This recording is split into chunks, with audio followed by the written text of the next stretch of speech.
Ahoy there, YouTube! We're back again today for more of our Origins Bonanza Explosion Block coverage relive at Origins 2018, thanks in part to Tasty Minstrel Games and all of our amazing Kickstarter backers. Right now, I'm excited to be talking about this one is an upcoming game from Queen Games. I believe it's coming out at Gen Con or Essen. This is called Luxor. It's for 2 to 4 players, ages 8 plus, take about 45 minutes to play, and the theme of this game is that you have meeples and you're going deeper and deeper into this pyramid. And as you progressively go deeper, you're going to get more points. But also, as you progressively go deeper, you're going to unlock more meeples that you'll be able to control with your cards. Now, there's a couple really interesting and different things about this game. The first thing, actually there's one really, I would say, is that you have a hand of 5 cards. So here's my 5 cards right here. This is secret information. It goes up in front of you. And on your turn, you are always going to play one of your cards, but you cannot play one of the 3 cards in the middle. You have to play either the card on the left or the card on the right. You play the card down. Most of the time, it's going to allow you to move one of your meeples on the board. And you'll move your meeples along these spots, and these spots will have different numbers of victory points on them and different numbers of meeples on them. It might say 4, and then it would have 2 meeples, which means if you get 2 of your meeples there, then you instantly get this tile and you're going to score 4 points. And also, there is a set collection aspect to this game because there's a couple different ways to score.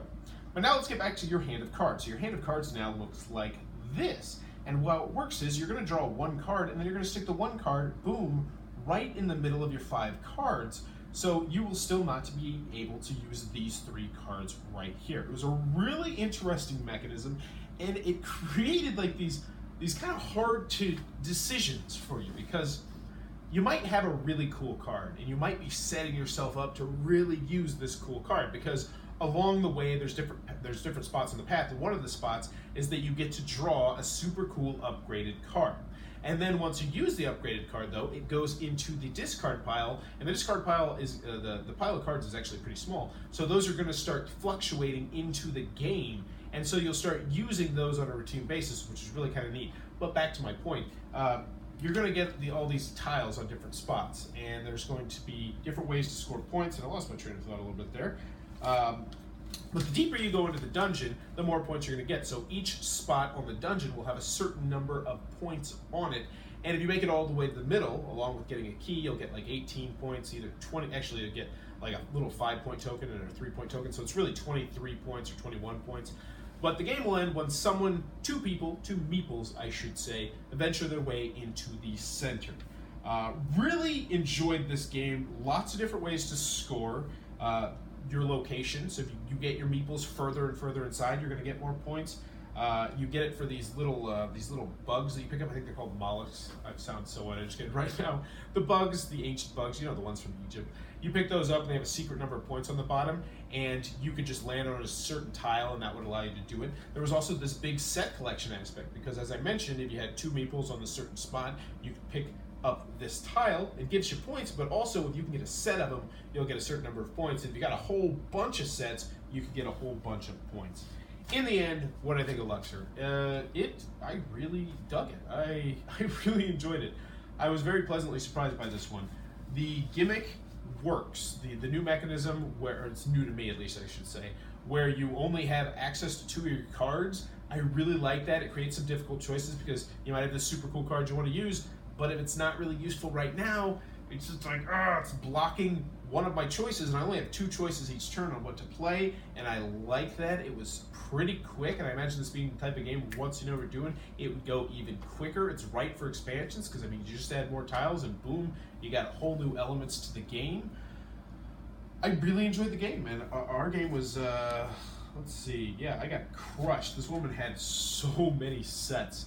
But yeah, it seemed like the different paths to victory were all pretty viable.